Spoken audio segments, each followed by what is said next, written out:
জরুরি অবস্থা জারির বিধান সংশোধন এবং রাজনৈতিকভাবে তা ব্যবহার না করতে একমত পোষণ করেছে রাজনৈতিক দলগুলো।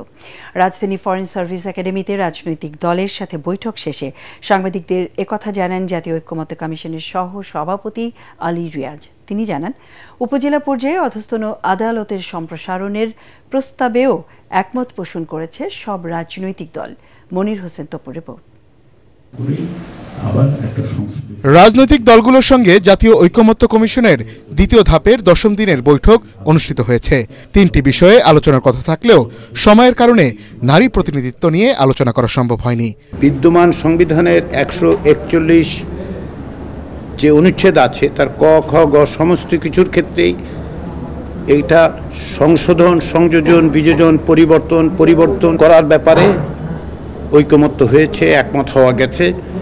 দ্বিতীয় যেটার বিষয়ে একমত হওয়া গেছে সেটা হচ্ছে যাতে করে জরুরি অবস্থা কোনো অবস্থাতেই, কোনো পরিস্থিতিতেই রাজনৈতিকভাবে ব্যবহৃত না হয় সেটা নিশ্চিত করার বিষয়ে ঐক্যমত্য হয়েছে। রাজনৈতিক দলের প্রতিনিধিরা জানিয়েছেন, জরুরি অবস্থা যাতে কোনোভাবে রাজনৈতিক উদ্দেশ্য হাসিলের জন্য ব্যবহার না হয়। দলীয় প্রেসিডেন্ট, দলীয় মন্ত্রিসভা, তাহলে এক লাইনে যদি হয় সংস্কারটা কি হলো?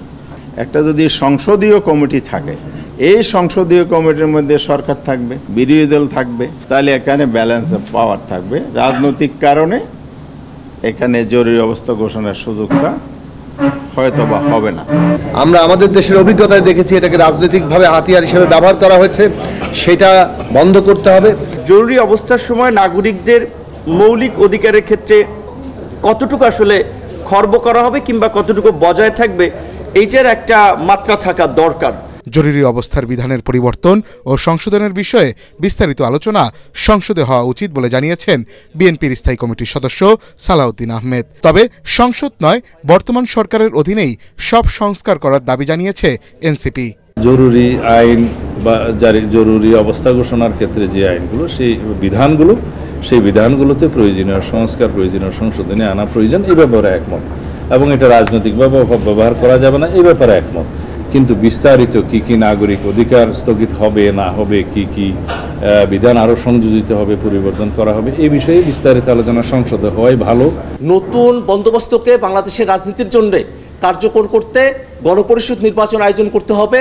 গণপরিষদ নির্বাচন আয়োজনের মধ্য দিয়ে সেখানকার আলাপ আলোচনা, তর্ক এবং নানা ধরনের ঐক্যমতের ভিত্তিতে নতুন একটি সংবিধান প্রণয়ন করে এই সংস্কারের যে প্রস্তাবনাগুলো আছে সেগুলোকে কার্যকর করতে হবে। ঐক্যমত্য কমিশন যদি পার্লামেন্টের দিকেই তাদের আলোচনাকে অগ্রগতি করতে থাকে, সেক্ষেত্রে অবশ্যই আমরা মনে করব যে আমাদের এই যে গোটা আলোচনা, ঐক্যমতের আলোচনা, সে আলোচনা অবশ্যই কার্যকর হবে না। ঐক্যমত্য কমিশনের পরবর্তী বৈঠক বৃহস্পতিবার অনুষ্ঠিত হবে। আমি আন্তরিকভাবে মনির হোসেন তপু, এটিএন বাংলা, ঢাকা।